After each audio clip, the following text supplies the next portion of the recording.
Good morning, কেমন আছো সবাই? আমি তো খুব খুব খুব ভালো আছি। আর আমার সিম্পল ভেজের হ্যাপি লাইফস্টাইলের নতুন একটা ভিডিওতে তোমাদের সবাইকে জানাই অনেক অনেক অনেক অনেক ভালোবাসা। যেদিন থেকে দিদার স্কুলটা বন্ধ হয়েছিল, মনের মধ্যে কত কিছুই না ভেবে রেখেছিলাম। সকাল সকাল ঘুম থেকে উঠবো, একটা হাঁটতে যাব, কত কিছু ভেবে রেখেছিলাম। কিন্তু দেখো, ওই যে বলে না, ওই সব মনে ভাবারই জিনিস, কাজের আর কিছু হয় না। তারপরে ভেবেছিলাম ডিটক্স ওয়াটার বানাবো, প্রত্যেকদিন খাবো, সে আমি আজও বানাচ্ছি, আজও খাচ্ছি। তারপরে সকালে একটু ব্যায়ামটা করি, একটু করা হয়, তার জন্য না। তো যাই হোক, আজকে ভেবেছিলাম একদম হালকা পাতলা খাবো, কিন্তু দিদিভাই দেখো অনেকগুলো লুচি দিয়েছে, 5-6টা লুচি দিয়েছে। তিধা 2টো লুচি খেয়ে বলছে, মা আমি আর খেতে পারবো না।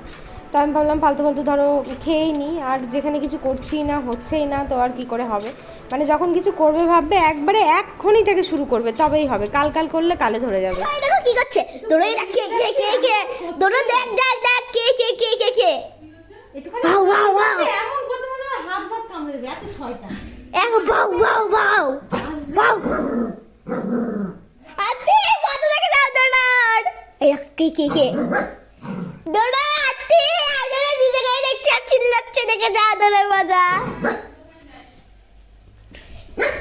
আচ্ছা আচ্ছা আচ্ছা, ডোডো कौन है? देखो देखो देखो देखो, इधर देखो। এই দেখ ডোডো, এই দেখ, ওই দেখ ওই দেখ ওই দেখ কে দেখ কে দেখ দেখ দেখ দেখ কে দেখ কে দেখ, এটা কি রে? কে এটা? দেখো কে ওটা কে ওটা দেখো দেখো ওই কি দেখো ওটা কে দাদু কে কে কে কে দাদু দাদু দাদু।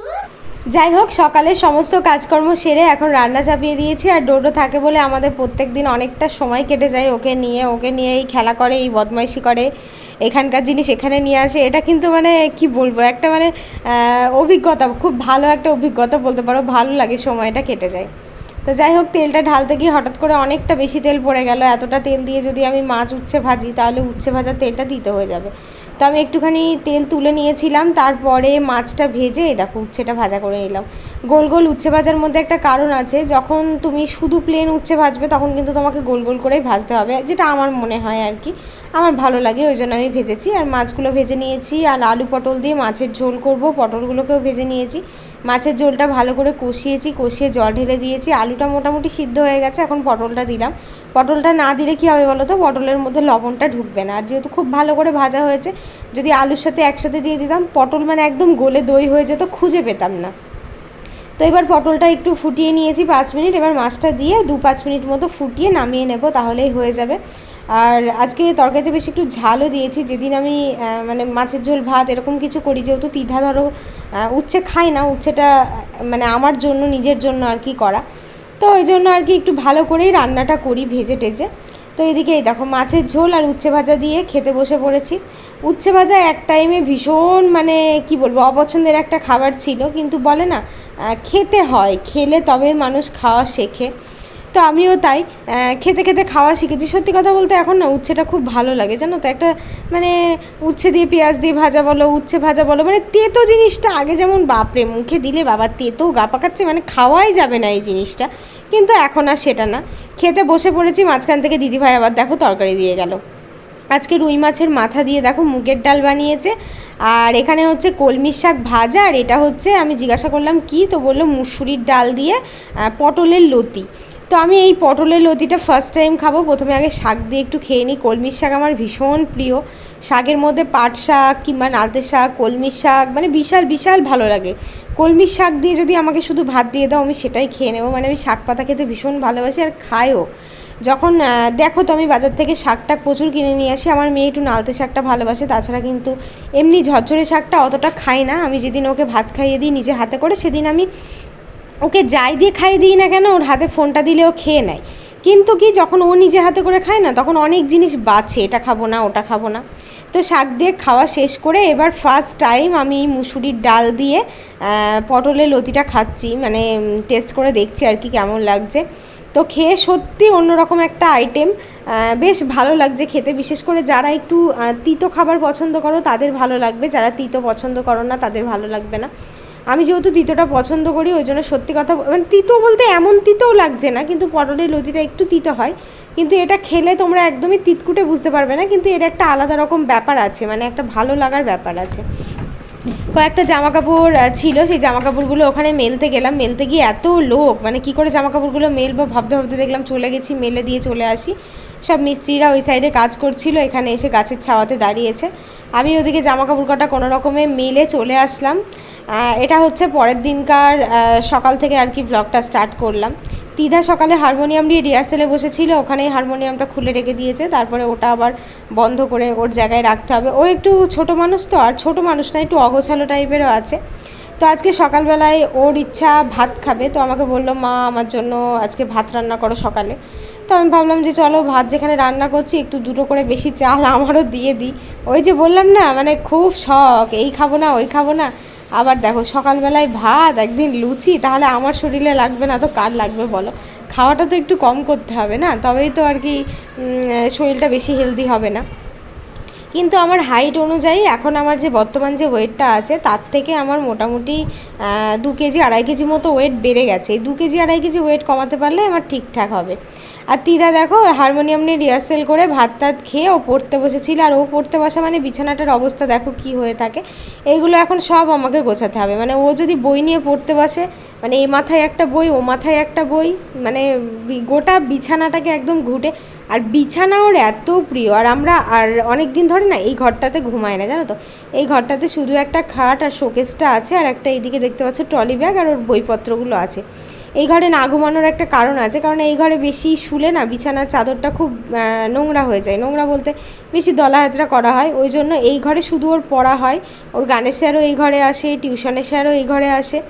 তো সেই জন্য আমি এই ঘরে আর শুই না, ঘুমাই না, কারণ ওই ঘরে যেহেতু এখন আমাদের একটা চৌকি আছেই। আর ওই ঘরটা না সারাদিনে মানে ভীষণ ঠান্ডা থাকে, রাতেও ওই ঘরে শুই, রাতটাও ঠান্ডা, তার জন্য না যদিও একটু মশার সমস্যা হয়, মশারি টাঙিয়ে নিলে আর অতটা হয় না। তো এখন দেখো এদিকে তোমার অনেকগুলো খেজুর ছিল আমার ফ্রিজের মধ্যে। তো খেজুরগুলোতে বাইরে রেখেছিলাম, মনে ছিল না, খেয়েটে বাইরে প্যাকেটটা রেখে দিয়েছিলাম। আর অনেকগুলো কালো কালো সাইজের পিঁপড়ে হয়ে গেছিলো। তো ওই জন্য খেজুরগুলোকে এখন ভালো করে পরিষ্কার করে ধোবো। অনেকে আমি দেখেছি প্যাকেট থেকে খেজুর বার করে আর না ধুয়ে খেয়ে নেয়, এটা একদম ঠিক না। খেজুরের সব থেকে বেশি নোংরা থাকে, সবাই কিন্তু খেজুরটাকে ধুয়ে খাবে। মানে আমি অনেককে দেখেছি বলে কথাটা বললাম, হয়তো তোমাদের মধ্যে তোমরা প্রত্যেকেই ধুয়ে খাও, কিন্তু যারা ধুয়ে খায় না অনেকে জানে খেজুর ধুলে মনে হয় নষ্ট হয়ে যায়, খাওয়া যায় না, এরকম ব্যাপার না। তোমরা যদি ধুয়ে জলটাকে ঝরিয়ে একটুখানি রোদে দিয়ে খেজুরটাকে একটা কন্টেনারের মধ্যে করে ফ্রিজে রেখে দাও না, অনেক দিন ভালো থাকবে খেজুর, কিচ্ছু হবে না। আর আমার যেহেতু একটু লো প্রেশারের সমস্যা, সেই জন্য আমাকে খেজুরটা না একটু বেশিই খেতে হয়, মানে কি মানে প্রত্যেক দিনই প্রায় খেতে হয় বলতে পারো। তো এখন আছে, ফুরিয়ে গেলে আবার আনবো না তো আনবোই না, আবার যখন মাথা ঘুরবে তখন আবার আনবো। তো যাই হোক, ওদিকে খেজুর টেজুর শোকাতে দিলাম। আর এখানে দেখতে পাচ্ছ আমার হাতটা পুড়ে গেছিলো না, ওই হাতের উপরের যে চামড়াটা না, ওটা এতটা বিচ্ছিরি হয়ে গেছে, পুরো একদম সেই জড়ো জড়ো টাইপের হয়ে গেছে। আর কি মানে চুলকাচ্ছে হাতটার মধ্যে, আর খুব মানে বিচ্ছিরি লাগছে। তো আমি একজনের কাছ থেকে শুনলাম যে এই হাতের চামড়াটা তুলে ফেলে দিলে আমার মোটামুটি হাতের ওই কালারিং যেটা আর কি দাগ হয়ে গেছে, একটা ভাতের ফ্যান, মানে বুঝতেই পারছো ডাইরেক্ট গ্যাস থেকে নামানোর পরেই কিন্তু আমরা ভাতের ফ্যানটা ঝরাই, ওই গরম ফ্যান একদম মানে হরহর করে হাতের উপর পড়ে গেছে, তার মানে তো হাতের অবস্থা খারাপ হবেই। তো দাগটার জন্য একটু দেখে মন খারাপ লাগছে, আমি গোটা খোসাটাকে তুলে ফেলে দিলাম। দেখো এখন হাতের লুকটা ঠিক এরকম হয়ে গেছে। আর যে জায়গাটায় অনেকটা বেশিক্ষণ ধরে পড়েছে সেই জায়গাটা সাদা হয়ে গেছে, দেখতে ভীষণ বাজে লাগছে। আর চামড়াগুলো একদম পুরো কালো জড়ো জড়ো হয়ে গেছিলো। এটা মোটামুটি 2-3 মাস পরে একটা নর্মাল ব্যাপার চলে আসবে, অতটা বোঝা যাবে না, কিন্তু এই সাদা জায়গাটা একটু থাকবে। তারপরে আস্তে আস্তে এটা কিন্তু আমার স্কিন কালারে চলে আসবে, মানে মোটামুটি 1 বছর লাগবে হয়তো পুরোপুরি একদম ঠিক হতে, হাতটা আগের মতো হতে। এই পোড়া জিনিসগুলো ভীষণ খারাপ, তো এই চামড়াগুলো এখন ঝাড় দিয়ে ফেলে দেবো। এগুলো এখানে এরকমভাবে রাখাটাও আমার উচিত হয়নি, কিন্তু মানে একদম কেমন যেন খড়খড়ে শক্ত টাইপের হয়ে গেছে। আর যা মানে কষ্ট পেয়েছি হাতটা নিয়ে বলার কথা না। তো এদিকে হচ্ছে সার্ফের প্যাকেট থেকে সার্ফটা ঢালছি। আমি যখনই সার্ফ নিয়ে আসি, আমি বাথরুমে মানে যে কোটোটার মধ্যে সার্ফটা রাখি সেটার মধ্যে অর্ধেকটা সার্ফ ঢালি, একদম প্যাকেট শুদ্ধ সব বাথরুমে নিয়ে চলে যায় না, কারণ বাথরুমে নিয়ে গেলে না অনেক ক্ষেত্রে সার্ফের দরকার হয়, জানো তো। হয়তো কোনো সময় বাসন মাজার সাবান ফুরিয়ে গেল, কিংবা তুমি অন্য কিছু করলে, কিংবা গোপালের জামা কাপড় ধুলে, তখন তোমার সার্ফের দরকার হয়, তখন আলাদা করে সার্ফ না রাখলে ওই সার্ফ নিতে একদমই মানে কেমন আমার মানে মনে হয় গায়ের মধ্যে ইচপিচ ইচপিচ করে। তো ওই জন্য যখনই আমি সার্ফ কিনে আনি আমি আলাদা করে প্যাকেটে যেটুকুনি এক্সট্রা সার্ফ থাকে আর কি, ওটুকুনি একটা গার্ডার হোক কিংবা অন্য কিছু হোক ভালো করে জড়িয়ে ওটাকে মিটকেসের মধ্যে রেখে দিই। যখন দরকার হয় তখন এখান থেকে নিই, আর বাথরুমে কাপড় কাচা বলো, যার জন্য দরকার হোক কাচা কুচো সমস্ত কিছুর জন্য তখন বাথরুম থেকে নিয়ে নিই। আর এবার মুছবো হচ্ছে ঘর, 1 প্যাকেট শ্যাম্পু দিয়ে দিলাম। আজকে ঘরটা রোজ রোজ আমি শ্যাম্পু দিয়ে মুছি না ঘর, দিদিরা উপরে রোজ রোজ শ্যাম্পু দিয়ে মোছে, কিন্তু আমি এই সপ্তাহে 2 দিন করে 2 দিন কি 3 দিন শ্যাম্পু দিই, একদিন বাদ একদিন দিই। শ্যাম্পু দিলে না একটু বেশি পরিষ্কার হয়। আর বেসিনটাও খুব নোংরা হয়েছে, দেখো বেসিনটা আজকে ভালো করে পরিষ্কার করে ধুতে হবে। তো প্যাকেটের মধ্যে একটু শ্যাম্পু আছে, সেটাই বা ফেলে দেবো কেন, ভালো করে ধুয়ে নিলাম, দিয়ে আবার এই দেখো বালতির মধ্যে ঢেলে দিচ্ছি। বেসিনটাও ভীষণ অপরিষ্কার হয়েছে, সবই গোছাতে মানে কি বলবো আর কি, মানে একটা এদিক থেকে পরিষ্কার করছি তো ওদিক নোংরা, ওদিক থেকে পরিষ্কার করছি তো এদিক নোংরা। তো যাই হোক, ঘরটা মুছতে গেলাম আর সেই সময় দিদিভাই এসে প্রসাদ দিয়ে গেল। কাটা ফল যদি তুমি অনেকক্ষণ ধরে রেখে দাও না, সেটা কেমন যেন একটা হেজে হেজে যায় আর খাওয়ার সময় একদম ভালো লাগে না। সেই জন্য যেহেতু এখনও ঘর মুছতে শুরু করিনি, আমি ভাবলাম চলো প্রসাদটাকে খেয়েই নিই। পেয়ারা, শশা, লিচু, আম, তরমুজ, তারপরে মানে সমস্ত নতুন ফল আছে, যেমন এই গরমের ফল হচ্ছে আম, লিচু, তরমুজ, এগুলো হচ্ছে গরমের ফল। দুঃখবশত আমি কিন্তু এবছরে একদিনও তরমুজ কিনিনি জানো। দিদার পাপা থাকলে এইসব ফল টল কিনতেও এক্সপার্ট, আর আমার অতটা ঠিকঠাক কেনা হয়ে ওঠে না। তুই ডোডোকে রাগাচ্ছিস আর ডোডো এদিকে কি করছে দেখ, কি তোর জামা নিয়ে এসে কি করছে দেখ, কি দিয়ে তোর জামা। হাই রে এটা দিয়ে দিলো পাঁচুন দিলো দাঁড়া দাঁড়া দাঁড়া দিও চলো দিও রে ওই দেখো দোরা বেশি বার হয়ে যাচ্ছে, চল এটা দেখে মুকুট দিয়ে ভাটকে মারবো তো বেশি বাট তুই বললি ওই দেখো তো চুল দিয়ে কামড় করছে। বেসিনটাকেও দেখো মেজে ঘষে একদম চকচকে করে দিয়েছি। আর ডোডো আমাদের ভীষণ দুষ্টু, তিধার হেয়ারবেল, তিধার জামা, তিধার জিনিসপত্র যে ওর এত পছন্দ বলার মতো না। আর শ্যাম্পুর যে জলটা ছিল ওই জলটার মধ্যে আর তিধার কেসটাকে দিয়ে দিয়েছি। তিধার কেসটা খুব নোংরা হয়েছিল, সাদা কেস, তো এটাতে ভিজিয়ে রেখেছি। এবার সাবান দিয়ে ঘষে ভালো করে এটাকে পরিষ্কার করে দেবো। আমি ওইদিকে স্নান করে নেব। স্নান টান করে পুজো করার পার্ট তো এখন নেই, গপুকে দিয়ে এসেছি দিদিভাইয়ের কাছে। আমাদের হচ্ছে আঁচি হয়েছে, মানে বাচ্চা হয়েছে। আর আমাকে তোমরা যারা আমার থেকে বড় আছো আমাকে অবশ্যই একটু কমেন্টে বলো তো, যে আঁচি হলে ষষ্ঠী পুজো হয়ে যাওয়ার পর কি গোপালকে সেবা দেওয়া যায় না যায় না, এটা আমাকে একটু বলো। একবার ভাবছি যে হ্যাঁ দেয়া যায়, কোনো অসুবিধা হয় না, আবার একবার ভাবছি নিজে গায়ের জোরে করব, সেটাও তো ভগবানের উপর দিয়ে গায়ের জোর করে তো সব কিছু করাটা উচিত না, না?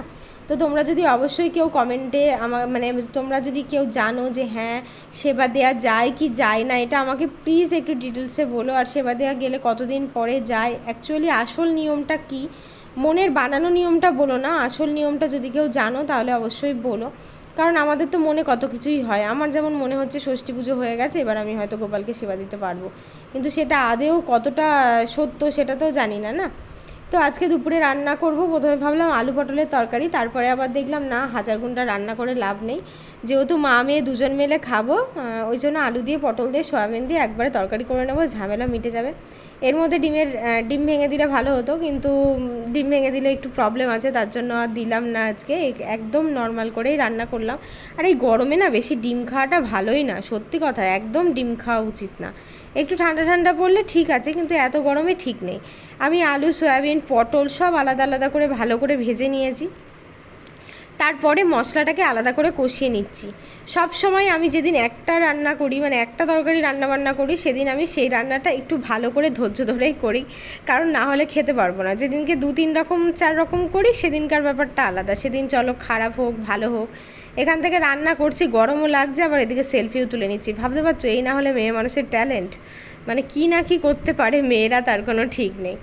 তো ভালো করে মশলাটা কষিয়ে নিয়ে আলু, পটল, তারপরে সয়াবিন যেগুলো ভেজে রাখা ছিল সেগুলো ভালো করে একসাথে নেড়ে আর 5 মিনিট মতো কষিয়ে জল ঢেলে দেবো। একটু ঝোল করব, কারণ যেহেতু ডাল করছি না, টক ডাল করলে ভালো হতো। কাঁচা আম পাইনি, কাঁচা আম থাকলে টক ডাল করতাম। আর আমার তেঁতুলটা আগের বছরের পুরনো হয়ে গেছে, তো এই বছর আর আমি আর তেঁতুল কিনিনি, মানে এবছর তেঁতুল কিনিও নি, ওদিকে যাওয়াও হয়নি, মাকেও বলা হয়নি, মাকে বললে হয়তো মা কিনে রাখতো, সেটাও বলা হয়নি। তো কি আর করা যাবে, কিছু করার নেই। পুরনো বছরের যে তেঁতুলটা আছে ওটা না একটু মিষ্টি মিষ্টি হয়ে গেছে, হ্যাঁ, তো ওই জন্য ওটা দিয়ে টক ডাল করলে অতটা ভালো লাগে না। একমাত্র কাঁচা তেঁতুলের টক ডাল, আমের টক ডাল এগুলো আমার বেশি ভালো লাগে। তো ভাত বেড়ে নিয়েছি, এদিকে তিধার ভাত, এদিকে আমার ভাত। চলো দুজন মিলে এখন খাওয়া দাওয়া করে নিই। খিদেও পেয়ে গেছে আজকে আমার, মানে পেটে যদি খিদে থাকে তুমি যাই রান্না করো না তাই দিয়েই তোমার একদম খাওয়া দাওয়া। দেখো আমাদের বাড়ি ঝগড়ুটে বুড়োটা চলে এসছে, কিন্তু গেটটা বন্ধ বলে ঝগড়ুটে বুড়োটা ঢুকতে পারছে না। এইবার দেখো যে এই গেটটা খুলে দেবো আর ঝগড়ুটে বুড়োটা দৌড় মেরে এসে ঘরে ঢুকবে। দেখতে এসছে অন্য কেউ এসছে কিনা, এদিকে কোনো গরু আছে কিনা। এইখানে যদি গরু থাকে তাহলে তার সাথে ঝগড়া করে একদম বকরা বই দেবে। আছে গরু? না, গরুটার দড়িটা এদিকে আছে, গরুটা ওইদিকে আছে। কোনো বিড়াল যদি ঢুকেছে ঘরের মধ্যে, বিড়াল আমাদের বাড়িতে যদি আসে সে ভয়ে কোথা দিয়ে পালাবে ভেবে পাবে না। ছাগল সেদিন কি হয়েছে শোনো, তিধা গেটটা খুলে রেখেছে, বর্ষন্দ বাড়িতে গেছিল, দিয়ে আসার সময় গেটটা খুলে রেখে দিয়েছে, আর দুটো ছাগল উঠে সিঁড়ি দিয়ে দিদিদের এক ধাপি মানে একদিক সিঁড়ি দিয়ে উঠে পড়েছে। আর ও যেই দেখেছে যে ছাগল ব্যাবা করছে, যদি মানে আমি যদি না থাকতাম, ছাগলটাকে যদি উঠে করে না থাকতাম, ওই সে খ্যাক করে একদম ছাগলকে কামড়ে দিত একদম। মানে মনে হচ্ছিল যে ও মানে ছাগলটা ও কাউকে দেখতে পারে না বাড়িতে। এখন আগে দেখতাম আনকমন ব্যক্তিরা এলে অতটা কিছু করতো না, এখন দেখছি আনকমন ব্যক্তিদের দেখলেও ঘেউ ঘেউ ঘেউ ঘেউ ঘেউ ঘেউ করছে। কোথায় গেল এই দেখো, এখন এখানে বসে বসে পণ্ডিতি করছে, এখন খেলা করছে বসে বসে। আসলে সত্যি কথা বলতে বাড়িতে একটা জন্তু জানোয়ার পোষা মানে তার উপরে মায়াও বেড়ে যায়। ওদের তো একটা ভালোবাসা আছেই, তার সাথে দেখবে বাড়ির মানুষগুলো আস্তে আস্তে খুব ভালোবেসে ফেলে। আমি কিন্তু সত্যি কথা বলতে কুকুর যে খুব একটা বেশি পছন্দ করতাম তা না, কিন্তু মানে আস্তে আস্তে ডোডোর প্রতি একটা এত ভালোবাসা হয়ে গেছে, কি বলবো, মানে বিশাল বিশাল ভালোবাসা হয়ে গেছে। মানে ও যদি কোনোদিন এরকম মানে বেশি না আসে না, মনটার মধ্যে খারাপ লাগে, মানে ইস ডোডো আজকে আসছে না, কি হলো এরকম মনে হয়। আর ও ঠিক ওই গেটের কাছে আসলেই ভুক ভুক ভুক ভুক করে ডাকবে। আলু পটল বেগুন মূলো যা পাই ডোডো কোনোটাই খাওয়া ছাড়ে না, সবই খেতে শুরু করে দেয়। আর আজকে ব্লগে আমি দুজনের নাম বলবো, একটা হচ্ছে আন্ডাল থেকে মিতার রায় আমাকে কমেন্ট করেছে, দিদিভাই আমার নামটা নিও। আর একজন হচ্ছে কাটোয়া থেকে অনুশ্রী কমেন্ট করেছে। তো অনুশ্রী ওর মেয়ের নাম। যাই হোক, তোমরা যদি দেখে থাকো অবশ্যই আন্ডাল কোন জায়গাটা এটা আমি জানি না, কোন ডিস্ট্রিক্টের মধ্যে পড়েছে আমাকে একটু বলো। আর আজকের ব্লগটা আমি এখানেই শেষ করছি। সবাই খুব খুব খুব ভালো থেকো, সুস্থ থেকো, সাবধানে থেকো। গরমের মধ্যে মানে আবার গরম পড়ছে, কয়েকদিন ঠান্ডা পড়েছিল। তো যাই হোক, আজকে তিধা আমি দুজন মিলে ব্লগটা শেষ করছি। সবাই একটা লাইক করো, আর যারা যারা নেক্সট ভিডিওতে নাম শুনতে চাও কমেন্ট